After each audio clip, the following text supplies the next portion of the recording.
We're still on Namek, everyone, on Deep Dive Zone, a Sonic review series for fans of all shapes and sizes. And, guys, I just want to inform you of something interesting I learned last week. Alright. So you guys remember last week we had Blockhead Bill and his business partner, Society Max? Sure. Uh-huh. And how we could not possibly imagine what kind of business these two could be running. Sure. Well, as it happens, it turns out that Sonic the Comic beat Ken Penders to the punch on yet another thing, and that's gay old men. Oh my god, really? Just like with Rotor and Kovar, Kitching said to fans on the Sonic the Comic Yahoo mailing list back in the day that Bill and Max were an item. That's insane. Alright, sure. And just like with Rotor and Kovar, it's not represented in the comic itself. Now, in fairness, he did not wait 15 years to claim that it was true, unlike Penders. Okay, that's better. At least he was saying it contemporarily. Makes it more believable. Yeah, that makes it at least somewhat more believable. In any case, that has absolutely nothing to do with what we're doing tonight, which I opened with the Namek joke because we're in Filler Town. Yeah, that's probably going to be the most interesting thing that is brought up tonight. It is. Yeah, it's all Tails and Amy tonight. We're starting with Tails stories. We're going to move to Amy stories. I like Amy stories, but even then, I wouldn't say that these are the gold standard. They're all 5-page stories. There's only so much we can talk about with 5-page stories. Yeah. Well, then we can at least do our best to make it expedient and take what little pleasures that we can. Yeah. We're starting off here with Cat Trick, Stringer, and Flint. Tails is shocked when some guy tries to prove that 3 tails are better than 2, and also there's a robot fight in there somewhere. Yeah, pretty much. Wasn't it just last week that I was talking about the prospect of Tails getting a 3rd tail? Yes, it was, actually. Yeah. That's interesting you brought that up. I didn't remember that this was coming. I mean, I'd be surprised if you would have. How could you remember it at all? Yes, Tails is out doing some badnik bashing when this cat dude shows up being a dickhead for some reason. Yeah, he's just being a real piece of shit. He's like showing off. He's like, look at my 3 cat tails and all of the things they can do. At least he's less outrageous than these 3 doofuses that are... Oh, God. They're like a plumber, a painter, some other handyman. Window washer. And they look at this guy, and they're like, we could lose our jobs. We have to take drastic action. They're like, all right, we're going to order a robot to go kill him. Yeah, like what... You know, I talked about the Sonic makes a labor union idea. This is like the anti-union going. It's like, this is workers are evil, and you have to be, like, individualist, naturally superior to everybody, because they'll kill you if you aren't. The number of people on the edge of snapping on Mobius is remarkable. It does seem like there's a strange amount of people on Mobius that are just willing to just go the extra mile and turn into, like, evil bastards. Well, it's hilarious because we removed Robotnik from power, and objectively, that makes almost everybody's lives better. But from a meta standpoint, the writing needs to invent new threats for the heroes to have to deal with. Basically, yeah. Mm-hmm. So it turns out that random civilians can just turn megalomaniacal. Well, I mean... It helps that apparently you can hire a robot and there's like no safeties on it. You can just tell it to kill someone and it will do that. Yeah, they do not program their robots with the laws of robotics, apparently. Yeah, they have a robot attack Cat Douche, and Tails is like, no, just use your tails to escape, you know, because... does he assume that you can fly like him? I mean, he actually earlier said that he couldn't fly, or at least implied it. That's a good point, yeah. He acts like he's so much better than Tails because he has 3 tails, and then immediately says the thing that Tails can do that he can't. Yeah, well, and you know, that's funny because if anyone were able to fly with their tails, it would be the ones that aren't actually real, because these guys are actually secretly robotics. So you'd think that those would be the ones that would have a rotor in them, because it's not like Tails' actual tails make any fucking sense. Fair. True. But either way, it doesn't matter, because the robot is like, another thing with multiple tails, I can't tell which is which. I guess I'm gonna die. Yeah, I guess they didn't bother actually explaining that there's multiple things with multiple tails here. Like, if you're gonna hire a robot, at least explain what you want it to do in very detailed details. Well, these AI people were desperate. They couldn't hire a sophisticated robot. This one breaks very easily. You know what? Fair enough. There is a wide gap in the quality of the AI in this series. Yeah. Also, the guy who hired the robot is like shocked to discover Cat Guy's identity, which is weird. Not like he was hiding his identity. Yeah, he how just did you not recognize? he just had 3 tails attached to him. What difference does it make? That would be like if I put on some new pants and then I was like, "Hey, check out this stranger." Or I guess if I had a third arm. A third arm. Well, that would be. Yeah, that I may not recognize you if you didn't have a 3-arm, or if you did have a 3-arm. Excuse me. Don't reveal things about my real secret identity, Bruce. Yeah, excuse me. I'm sorry. You better cut that. Lauren, you were going to say something? So after this, his tail's all broken, and so that means he's not going to steal their jobs now, and so everything's fine because his tail just happened to break, but he didn't actually die. It's kind of a weird resolution. It's kind of a nothing resolution, honestly. No consequences again for the guys that tried to murder a guy. Yeah. Well, it's certainly a story. And so is this one. Let's move on here to The Sky's the Limit, Stringer and Flint. Some guy gets a UFO and attacks Emerald Hill, and Tails uses his own greed against him. God. Aliens, except not really. This guy's just a frog. Yeah, we could only be so hopeful that it were actually, we've seen aliens. Oh, but we haven't seen aliens native to this dimension unless we have. Fair. I can't remember. Yeah. Who cares? Either way, this may just be a rando, but I kind of find him funny because he's just like, He is kind of silly. you know what? I can be like Robotnik, and I'm gonna just take over. That's right. I'm the new Robotnik. Everyone listen to me. Wahaha. He's just over the top. Bland. And I respect it. Sidney fair, yeah. Bland is his name, and he dresses like a nerd. He dresses like Urkel. He has like a tiny starter stash. He's got something on his neck also. I can't tell if it's like a bandage or a hickey. I think it must be something like covering up like an acne scar or something. Yeah, probably like an acne patch. I don't know if those actually. Because he's just an utter. He's intentionally the most unappealing like threat. Yeah. Ever. And yeah, he's just some rich kid with too much time on his hands. He terrorizes Emerald Hill with his UFO lasers. Yeah. And Tails is like, well, I don't care. I'm gonna attack you.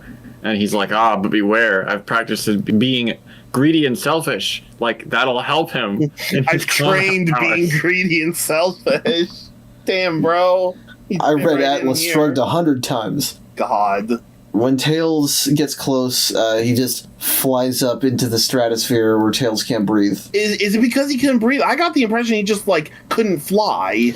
Tails says I can't fly into space. I assume it's because he can't. It doesn't really matter either. I mean, there's no such thing as a bad explanation for not being able to survive in the vastness of space. I know. This isn't Sonic X.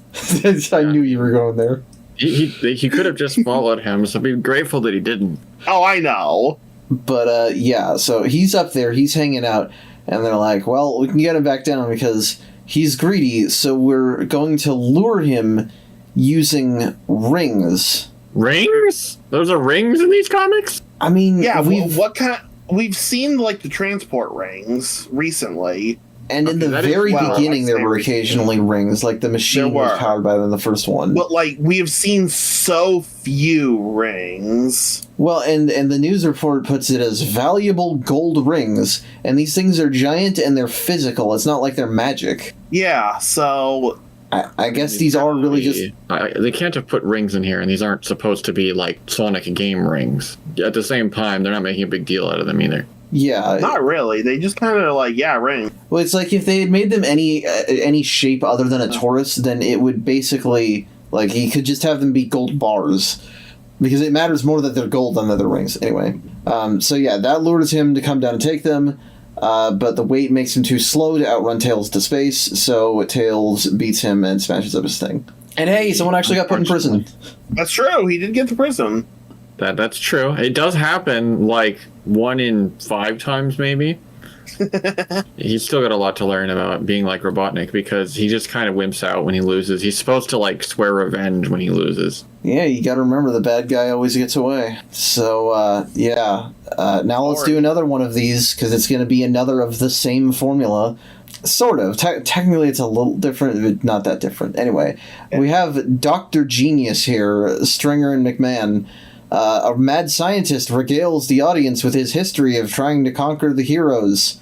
It's a bait and switch, and it's really obvious. The villain of this story is this guy, Dr. Genius, creative name, and he narrates it in flashback because they want to make you think that it looks like he succeeded.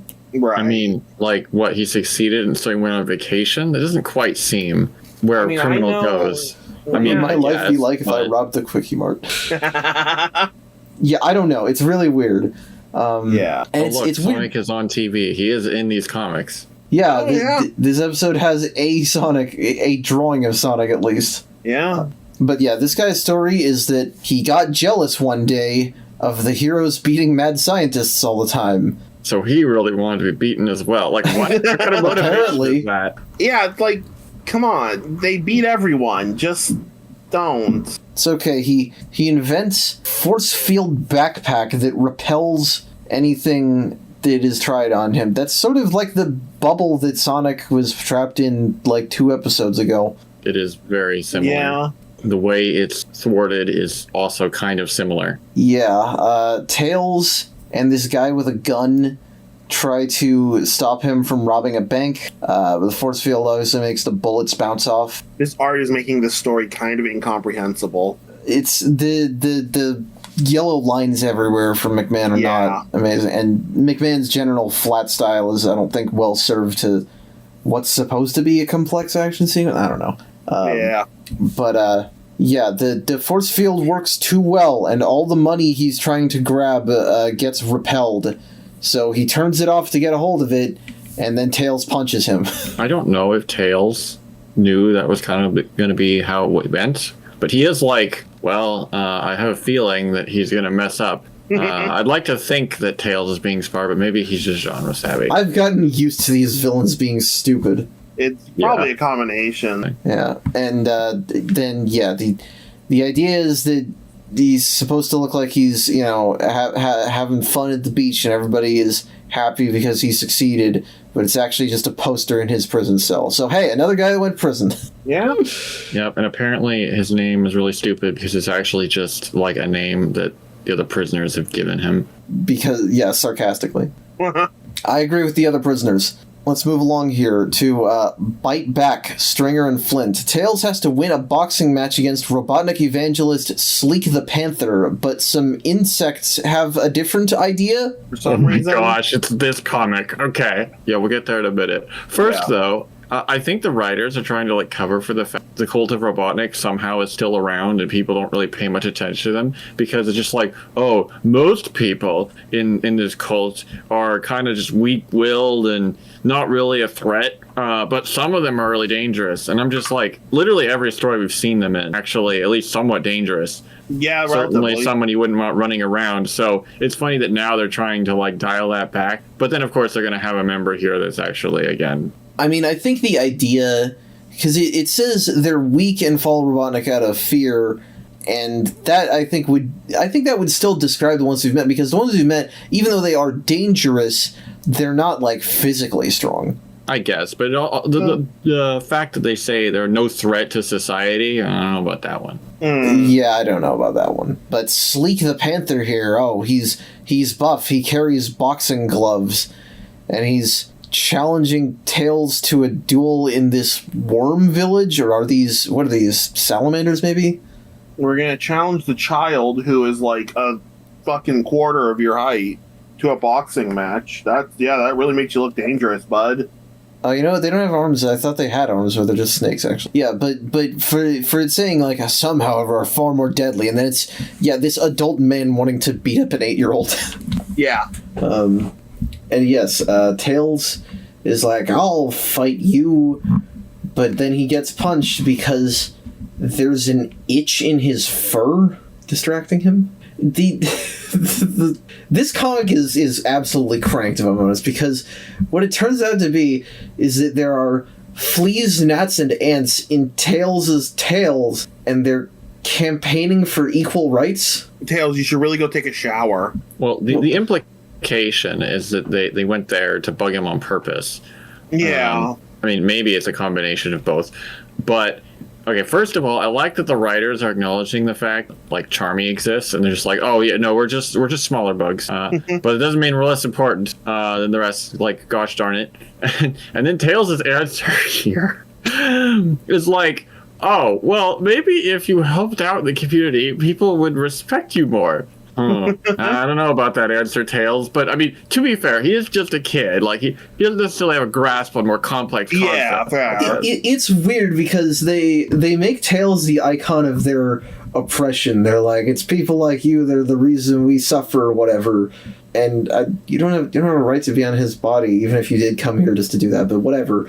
But yeah, Tails is like, you don't do anything for society, so maybe you deserve it. He doesn't put it that way. No, but I wanted to make another Atlas Shrugged joke, and then I forgot. But yeah, I don't know. It's like it's just a strange moment, and it ends up being that, like, oh, Sleek is coming at him again, and it's like, oh, maybe we can work something out. That's the reason the Tails has said that, is because you guys should help people, and they end up helping him because Tails punches him back, and then he falls in a hole they dug. And then the bugs are just like, well, you think we'll have equal rights now? And Tails is like, yeah, maybe. Yeah, sure, why not? As long as you don't bother me, he solve says. The problem. Tails is the arbiter of rights. Damn. Like this is the moral we're going with. If you are Certainly. oppressed, just help people. I don't know. That's not how it works. That's certainly an interesting moral. I'm gonna say that maybe Stringer was not thinking all that hard about what was being communicated here. He's like, I gotta write 8 of these stories every month. I can't spend too much time dwelling on it. I can't read into it too deeply, but the trope of, like, oppressed individuals just as a joke, like, you're not supposed to take it seriously because they're just tiny little bug, it kind of irks me a little bit. It's a little weird, yeah, but that's it for Tails for now. Let's be done with Tails and move on to Amy.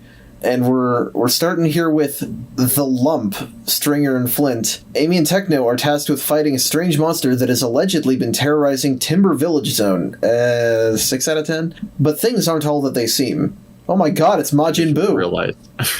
The Lump is certainly a solid description. Yeah, this story, I didn't think about it till now, but it sort of has parallels to the last story. Anyway, yes, jumping right into it, there's a monster attacking, and it's this thing, and Amy decides, I'm gonna punch it. What? Is that how they attack usually? I mean, maybe she figured a crossbow bolt wouldn't do it. Well, they always forget to bring it in. Something that can pierce is better than a punch. I mean, in this case, I would assume so. The problem is, that's why they had her punch, is because it'd be over too fast if she could pop him like a balloon. Fair, yeah.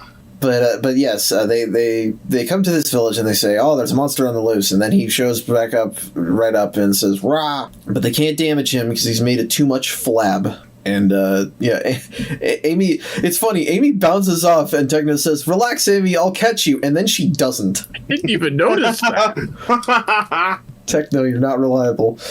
No, you are. I love you. Because they have an idea and they get distracted. They're like, I know, I'll pull out my universal translator. An ADD queen. Yes. And yes, this thing is trying to talk to them, but Techno... Okay, you call it Universal Translator, and it is, but it's a TV remote that she points at him, and then suddenly his voice is permanently altered to English. Yeah, it's not even a Universal Translator, it's like, it's literally a language... Language change isn't even the right way to put it. I don't really know what to call the technology. It's a language imposer. Yeah. I'm going to be honest, I didn't think that was how it worked, but that makes a lot more sense with... things we'll see later in the story. That's bizarre, but you're right, I guess. That is how it works. I thought it was just translating, but no. It does seem to work that way. Yeah. But that means that we do get to actually hear this guy's voice, and he's not actually terrorizing anybody. He has not done anything wrong. He's harmless. People just judged him for looking weird. There's a subtle point here that will become strengthened by later information, which is that he's like, oh, I just came to do some shopping, and then they all got scared, which implies that he has like shopped at other places before. Oh, yeah. And it's just these people that are like scared of him. Oh, these people are uniquely prejudiced. Like, if he goes to Metropolis, they're fine. Well, I assume so, because Amy and Techno are like, wow, this is like a big misunderstanding. And they go back to the villagers, and they're like, yeah, right, he's a monster, get him out of here. Yeah. You'd think that if he was going to be targeted for anything, it's the fact that he's a failed Robotnik experiment. Right. Because... Oh, yeah, he does mention that. It almost has no relevance, but it is... And the thing is, that actually would be at least give you pause, because if it's a Robotnik experiment, then that means it could be dangerous. You sure, yeah. He's not, though. But yeah, they try to reason with them, and we're too much of an angry mob to agree with you. So we have to kill them instead. Yeah, so they chase him over a bridge, but oh no, there's too many people and flapmen on the bridge, so the bridge breaks under their weight. Amy and Techno... No. Amy and Techno catch a couple dudes, but the other two fall into Flabman's body and are okay because he's soft. So, like Lord was saying with the last story, someone that was facing oppression for means beyond their control manages to win rights by being useful. Damn. Yep. And they kind of make some rude remarks to them, being like, "Oh, maybe you could fit in as a bouncy castle." They give themselves a name. I forgot to mention that happens first. Yes. Apparently, their name is Keanu. He renames himself to Keanu? It's a little bit interesting, a little bit of precognition. You know, I took notes on this the week before Sonic 3 came out, and it was so surreal seeing that right in front of me. Either way, though, I question that living here is going to work out so well, because it really does seem like these people are just kind of jerks. Yeah, Yeah. Well, it's like, I'll tell you what, Amy or Techno should have just given him a phone so, like, he can call them if these people decide to be dickheads again. I did have a note when I first read this of, like, wait, without the translator, how are they going to understand him? But I think you are right, that it just changed their language. It did appear to do that. Yeah, well, because it is funny. Because Amy and Techno, they walk away, they go home at the end, and it'd be really funny if that happened, and they're like, "So, what do you want to do, Mr. Blobman?" He's like, I don't know. I kind of thought that was what happened next. Well, let's move along to Green Envy, Stringer and Flint. At Emerald Hill's eco-friendly tech convention, Amy and Techno face a sore loser. Why is there an eco-friendly tech convention? Well, I guess why not? It makes sense for a post-Robotnik society. My question is, why the hell is Roger Bodge here again? He's a staple character. He just is, like Lindy Wallace. Yeah, and he's come up with a great idea for reusing bathwater. Okay, this doesn't quite seem consistent with his character. I thought that he usually just, like, botched the build process. I didn't know that he had, like, bad ideas from the start. Yeah, apparently. Yeah. This is an invention that works, but is just gross. Also, it's not even an invention, because you've just invented a hot tub and then not cleaned it. Yeah, at least put a filter or something in it. Yeah.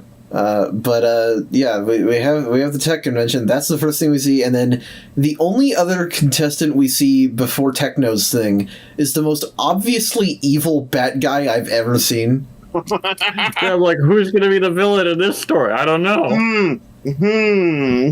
His invention is a slicing machine that kills trees to build parking lots. Yeah, gotta get rid of those pesky trees. Eco-friendly tech. Why did they even let him enter? Clearly no one vetted the project. Apparently not. Also, Techno's thing is this hover bike that runs on solar energy, and we saw that before in the Agent X story, and that was after this, but that's fine. It actually doesn't appear to be the same design, unless I'm wrong. But I checked, at least the color is different, but they changed It is different looking, but it's different artists, so... Oh, you're right. Artists sometimes draw things to me. Yeah. And so, by way of extremely easy process of elimination, Techno wins. Techno wins by basically doing absolutely nothing. But surprising nobody, the evil bad guy gets angry that he didn't win and tries to kill them. We get a hover bike chase through the trees. You should do a little Return of the Jedi moment, but he's just cutting the trees to chase him, so I guess not. No, But, there's not time for a Return of the Jedi reference, just like there's not time for the writers to think about an interesting sequence, because Amy is just like, wait a minute, I'm just going to end this right now. Yeah. Wait a minute, I have a gun. Shoot the machine, and it explodes, and the guy lands in the gross piss water from the bathtub. Like, why didn't she just do that from the start? Yeah, what did we get chased for? Are we going somewhere? Question. Actually, wait, how the hell does that even... Did we just go in a big circle? Because if he can fly and land in the bathtub, that means that they didn't go very far, did they? The explosion is very powerful. Apparently. Dumb. Yeah. I mean, it's not like it's been amongst very good stories, but I think it's still even somehow more disappointing than usual. But hey, we can do disappointing stories. Let's move on to a fucking fever dream. This is Amy's secret past, Stringer and Dobbin. In a flashback to the past, we discover how Amy Rose got her signature pink hue. What is this comic? Did we need this? I don't even think "did we need this" is the right question. It's just, why did you make this? We are flashing back to the height of Robotnik's rule, and Robotnik's chief scientists, Grimer not among them, I might add. Oh, that's kind of weird. They're like, hey, we discovered a way to give Lord Robotnik Sonic's powers, and this is the first of questionable continuity, because how does Robotnik know that Sonic was once brown and gained super speed by turning blue? Yeah, that doesn't make any sense. It's also funny because we already did a story where Robotnik gets Sonic's powers. Yeah, initially I thought this was going to be connected to that story in some way, and then it just isn't. Nope, instead this is about Amy, and she's a brown hedgehog like Sonic. For some all hedgehogs are? I guess so. It's funny because we talked about how, it's weird that, like, Sonic is not naturally blue, but Amy's naturally pink, but apparently that's retconned. Are we going to get an explanation for Knuckles being red, too? So if it's hedgehogs, not all animals. If it's all hedgehogs, though, Sonic's ancestors have been shown to be blue. I thought they were brown, actually. Are they brown? I'm pretty sure they were brown. In the Brave Hog story, I'm pretty sure they were blue. Were they blue in the Brave Hog? I'd have to go back and check. I swear to God they were blue. I'm pretty sure they were. I could be remembering wrong. Well, it doesn't matter either way because I'm sure we've gotten plenty of unnatural colorations anyway, so it's not like it matters. It does seem weird. Yeah. Yeah, that's more of it for me. It's just that total inconsistency. Yeah. Regardless, we see Amy long before the events of the comic, and she's trying to get people to fight back against Robotnik. She's trying to rally support, and she's got a Fantastic Four t-shirt in this shot. I don't know what's up with that. It is a Fantastic We're running Four out of t-shirt designs. Yeah, I mean, Maybe. I guess there's only so much you can do. But it's very weird because I kind of thought of Amy as someone who started fighting after she met Sonic. Yeah, they kind of implied that was the case, so this is a little strange. It's the same as that Tails story from last week where you do a backstory that retroactively makes them more powerful. Fair. Yep, that's just it. We get some mischaracterization of Robotnik here because he gets a report that, like, some hedgehog is stirring up trouble, and he's like, they're insignificant, I don't care. No. He would definitely turn them into a badnik. He would immediately assume it's Sonic, and then... Well, they say female hedgehog. Oh, yeah, female hedgehog, right. I mean, this guy is petty in the extreme. Anyone screwing with his plan is immediately, all right, they must die and or be turned into a badnik. Especially earlier on. Yeah. True. So Amy doesn't get any support that she asks for, in fact. So she decides, all right, I guess I have to set out completely alone to fight Robotnik. And amazingly... Well, for one thing, she has the crossbow already, but amazingly, she manages to break into Robotnik's control room. He's right there. Yeah, she can't have the crossbow at this point. They explicitly said when she got the crossbow, and it was after her introduction story. That's right, yeah. But yes, the sonic power machine is damaged and starts exploding, but in an act of petty revenge, Robotnik grabs Amy and throws her at it.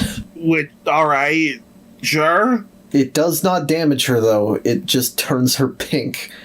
Does she get anything beyond making her pink? No, that's a plot point here. I thought so, yeah. As we're going to see in a minute. But this implies that it's possible Robotnik would have turned pink instead of blue. Apparently. That's the universe I want to see. Yes, going on here, Amy is like, okay, I'm just going to trash a whole bunch of badniks here and then leave. And Robotnik's like, psh, you got all the powers I should have had. She's like, wrong. I got nothing. I'm just this way already. Okay. I must have just not... Okay, I always had this... I must have not read that. That's weird. I'm so cool because I got pink. This doesn't... I mean, it's not impossible, I guess, but it really seemed like in the beginning of the comics that she wasn't as experienced. Maybe she was just made to look ineffectual because she got kidnapped a few times. That's possible, but it doesn't feel right. Yeah, I mean... Yeah, to me, this feels like the writers initially writing her one way, and then as they've evolved her character, she's evolved more and more into the action girl archetype, and they're like, shit, any origin we had for her previously doesn't really fit with the Amy we have now, which doesn't matter. Character progression exists for a reason. Yeah, because, I mean, the whole reason that Sonic didn't want her going in is because he didn't view her as someone capable. And if she was secretly capable the whole time, or rather, it shouldn't have been a secret. If she was capable, she just should have mentioned, hey, I went on a mission and I almost killed Robotnik once.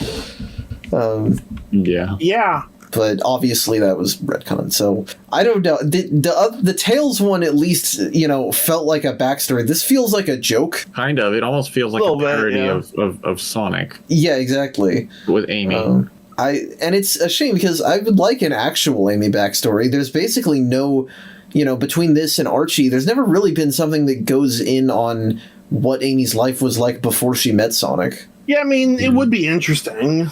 But 'twas not to be. Let's move along here to yesterday's heroes, Stringer and Corona. Sunshine Valley Zone. You know what? 8 out of 10. That was pretty good. It's under attack by badniks, but Amy, Techno, and Shortfuse keep getting there too slow for Ultra Duck, a new superhero, to beat them to the punch. Are the heroes being upstaged? This comic's about to become Ultra Duck. We'll see you next time on Eggman X. It's a moment like that, indeed. I find it funny that, all the heroes are here, and then Ultra Duck's like, psh, I got it, don't worry. You guys can all just leave. And then the editor's just like, oh, don't worry. You didn't miss out, they say. Like, that was just like an off-screen moment where they're getting upstaged all the time. I wouldn't have really doubted that. Thanks. Yeah, it's like they reassure you that you haven't missed anything exciting because people were really excited to know that Ultra Duck has been a recurring character. But yes, they arrive too late to the Badnik attack because Ultra Duck is taking care of everything. He wears fucking a wife beater and underpants, polka dot underpants. He's so cool, you guys. Yeah, I know. My first thought seeing this guy was someone's escaped the special zone. The door is working. He would be perfect. That should have been the resolution to this. Is they just throw him in the special zone portals? Like, that's where you belong. It's fine. You'll be better off here. No, you got a lot of special zone doors. You start using it as like a universal trash dump. God. Oh my gosh, just make it worse. I'd take that story. Well, because it's not like this one provides anything interesting. It's really placidly obvious from the second that he's like, "You guys should leave this to the real heroes. You guys, I'm so cool. You should retire from heroing." And it's like, oh, okay, he's manipulating it for self-serving purposes. Sure, okay. Yeah. And yes, Techno deduces that the badniks they've been seeing Ultra Dick fight are old models reprogrammed to lose on purpose. Sure is great that this guy intentionally did this for attention and told the heroes to stop trying. That definitely won't get anyone seriously hurt. Well, it's certainly a good thing that that the heroes basically said, "Screw you, we're not." It's one thing to scam people. It's another thing entirely to intentionally destroy the mechanisms by which people are protected. I mean, there's an explanation for that because a real badnik attack happens with Yeah. These badniks are supposed to be red. Why are they purple here? Whatever. And then Ultra Duck just runs away. Like, he's not ready. Makes me wonder, like, what was his plan when something like this happened? But they end up catching him, and he instantly reveals, oh yeah, I've actually been working for Robotnik this whole time. Wait a second. So this was Robotnik's plan. First of all, why didn't you know about the badnik attack? Actually, Robotnik is a jerk. He probably just wouldn't tell him. Yeah. But second of all, Robotnik's plan? Or was it his plan that he was trying to please Robotnik? So what they say is this guy is Big Bill Screwloose. That's his secret identity. And Techno says he was once a brilliant engineer. Pity he used his skills to work for Robotnik. And then Shortfuse says he rigged up all those old badniks himself. They don't say anything about this being Robotnik's plan specifically. Oh, I misinterpreted. Oh, okay. That makes a lot more sense, actually. It makes more sense than it being Robotnik's plan, but it still doesn't make any sense, because why would you do this? Attention. But it's so stupid. It's gonna fall apart so easily. I bet somebody would have figured it out without any Techno and Shortfuse. I mean, yeah, eventually someone would have been like, this guy only shows up when he can beat the badniks. I'll say he should have had a partnership with Robotnik, because then it could be like, hey, Robotnik, in order to help me keep this scam going, you can have your badnik operations going on elsewhere. I'm sort of a diversion. You just got to have badniks lose to me on purpose. And he's like, yes, I'll do that. And then he makes them attack for real. Right. That would work. But as stated, 'twas not to be, again. Instead, he just sucks and stops being a superhero because he never really was one. Yep. Well, let's move along to Fights Camera Action, Stringer and Dubbin. A popular movie producer wants to make a film allegedly starring Amy and Techno's heroism against Robotnik, but it's not all it's cracked up to be. We already did this story. It's true, we did. We already had a film producer wanting to make a movie about the heroes, and it's dumb. We're running out of ideas once again. Yeah, basically. In fact, we're running out of ideas so much that the Cult of Robotnik is now an opening gag. We don't even see them. They're not even the main antagonists of this story. Man, remember when we thought the Cult of Robotnik was a cool idea? It still is a cool idea. It is, not but they just well. Yeah, it just has yet to be executed really well. Yeah. We've had a few good moments, but not really consistently overall. Yeah, exactly. That's the thing, consistency. Well, and what else are you gonna get out of this story? We gotta meet Wilbur Z. Sprockethole? The hell kind of name is that? The name of a world famous film producer, of course. Obviously, I guess we don't have the Steven Spielberg gag like the first one, but yes, he's like, I want to make a movie about you stopping the bad guys, cool girls. Anyway, here's the buff male leads that are gonna do it, and you guys are just gonna be trophies to be saved. Yeah, when I first saw it, I thought they were saying like these two were going to be playing Amy and Techno, which was kind of funny. Okay, that actually would be funny. I realized, they're not trying to. It's not funny. It's just sexism.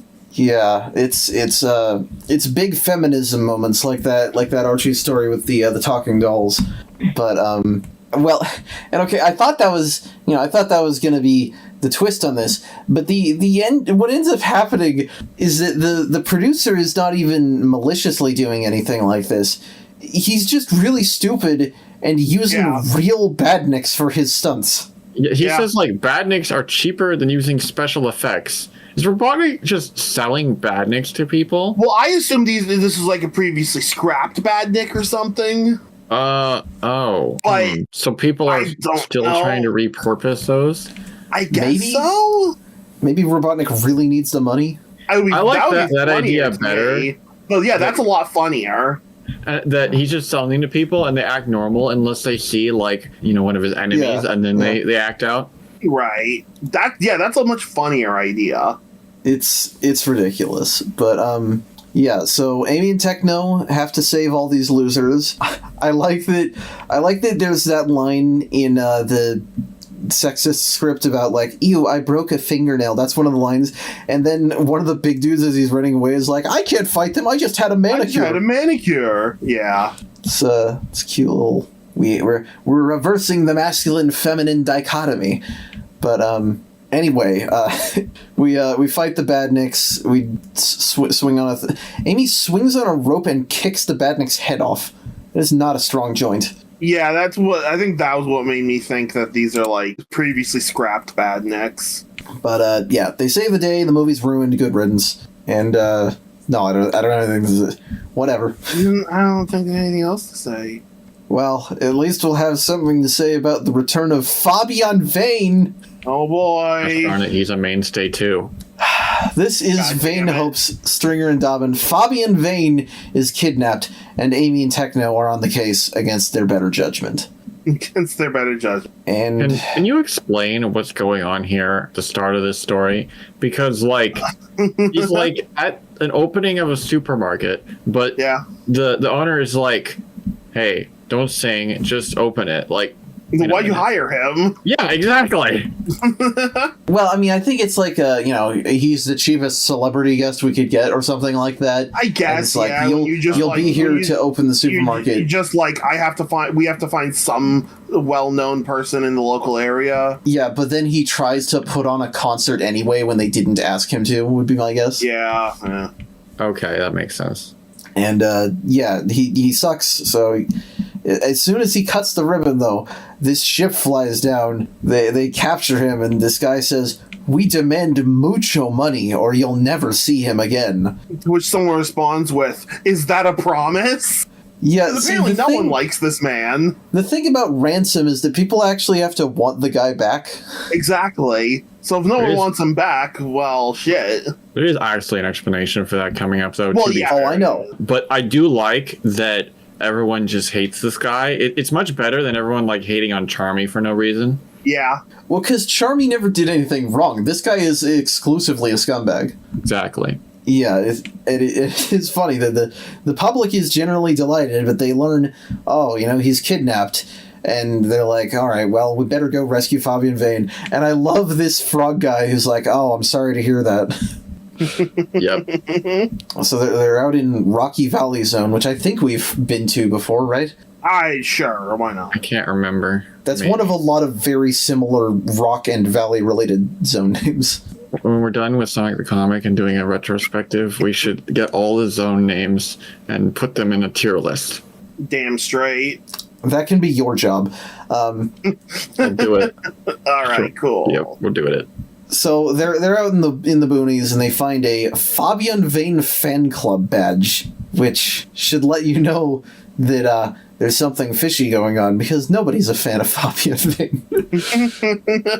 Then they get shot at by turret guns, and the kidnappers are hiding in a cave. And Vane is there, and he is happy to be there. He set the whole thing up. Yeah, of course. And as it turns out, the kidnappers were just the last remaining fan club members he had left. Yeah, they couldn't live in society anymore. Yeah, I guess. I'm surprised he has any fans at all. But they do describe him as having begged them to do this, so I feel like he'll be fans for much longer. I have to wonder I gotta wonder how big fans they were even in the first place. It's like the last vestiges of liking someone's music, even though their music was plagiarized, are fighting with your instinct to just write them off completely. Yeah. These would be the people that go into forums and say things like, I can separate art from the artist, unlike you people. But, yeah, so this whole thing was just a publicity stunt to get his name back in the news. And no shot, it actually fucking works. Ugh. I mean, the citizens of Mobius are idiots, so, like, yeah, fine. Fair enough. He manages to book a show with this, but it's okay. Living in a cave too long gave him laryngitis, so he can't sing. Why the fuck not? So he still loses his fan base. Good. Yeah, that works, but I think it would have been funnier if he had just sung normally and everyone's like, wait a minute, this guy's terrible, though. Everyone remembered, oh yeah, we hate him. Also good. Well, you gotta stop reading comics at some point, and that's the end of the last comic for tonight. This is a solid enough place to do that. Well, we got through the requisite 10 of them, so that's... God. I somehow felt like 1,000,003. It wasn't much tonight, was it? and yet it was too much. Yeah, pretty much. Well, there's always something to riff on or something that's funny. It's just like, wow. I mean, yeah, sure, but like, God, that's it. That's all you could manage, writers. Come on, do better. Well, the thing is that they're managing the same amount either way. It's that you're breaking it up into so many little teeny tiny Lego pieces that it's like it doesn't come together to build anything. I just want the writers to do better on this comic that ended like 25 years ago.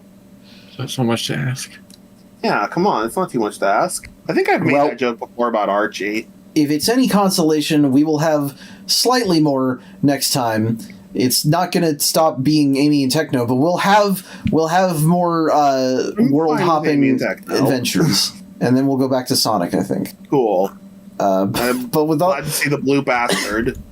But with all that said, that is where we're going to be done for tonight. Thank you to my co-host for being here. Thank you to our fans for suffering through this with us. If you like this episode, please feel free to share, like, comment, and subscribe. And if you have any questions, comments, criticisms, suggestions, or feedback, you can reach us at any of the links in the link tree in the description. I hope you have a great rest of your week. I hope you have a great rest of your night. We'll see you next week with a slightly more substantive episode. And I hope you have a great rest of your night, and take care.